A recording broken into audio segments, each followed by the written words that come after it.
destroyed. And your wayfinder, too. Now I kind of miss the lava monster. Ow! Ow! What if you don't come back? I'll be back. I promise.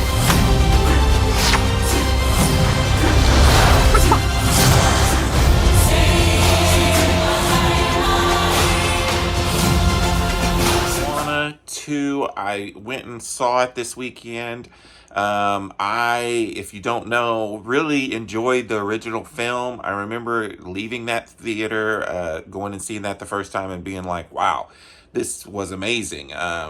You would think I wouldn't like Disney musicals, but I do. I'm a sucker for them. If you don't know that about me now, you just don't know me. I like a good Disney musical. I enjoyed Wish last year. I'm trying to think. Moana was probably the last really good one.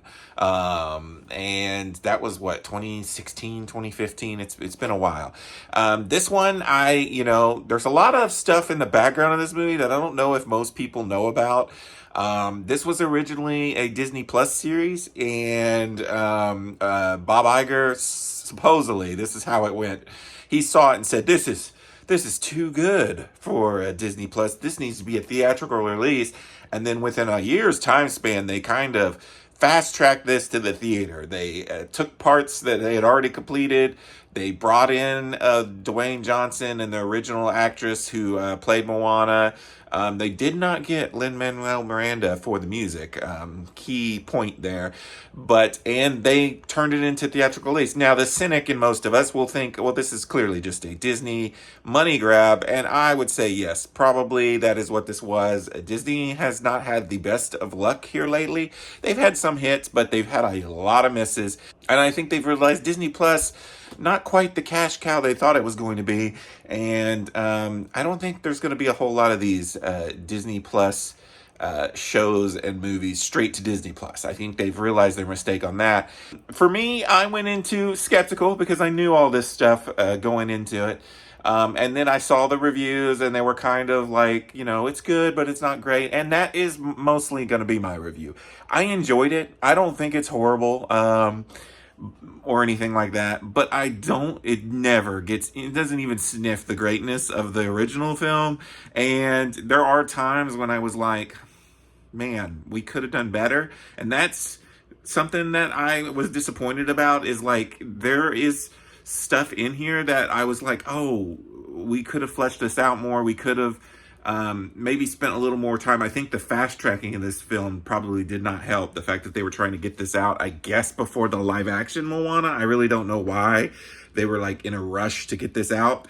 But you can tell in this movie, there's parts of this that you're like, wow, this would be really cool if it was fleshed out. If they had, the story here is kind of all over the place at times. And I just feel like if they had spent a little more time fleshing out the story, or the first act of this film is just like explaining what's going on and why we're doing this, and it does it in a very clunky way. Is the best way I can say it. And then the second act, we've got a lot of, I don't want to say like, it's some humor for the kids, I'll say that. And then the third act is when it kind of starts to come together and you're kind of like, oh yes, this is a Moana I came to see. But by then you're like, oh man, we could have had the whole movie that way. And instead we just get the third act of pretty awesomeness. I will say the Rock and I'm not even going to attempt to pronounce the actress who plays Moana. They have great chemistry, and then together on screen is the best part of the film. The humor, the banter between them is great. The music, while I don't think reaches the heights of the original film has great songs that are memorable and catchy and just powerful. This one feels like at times they were just trying to mimic the original songs, and like I said, Lin-Manuel Miranda is not here. And sometimes, they went for it and made a new song, and I don't know. I didn't leave it being like, ooh, I want to listen to this music some more. I did like Maui's song. It's weird at first, but it was probably the catchiest of them all.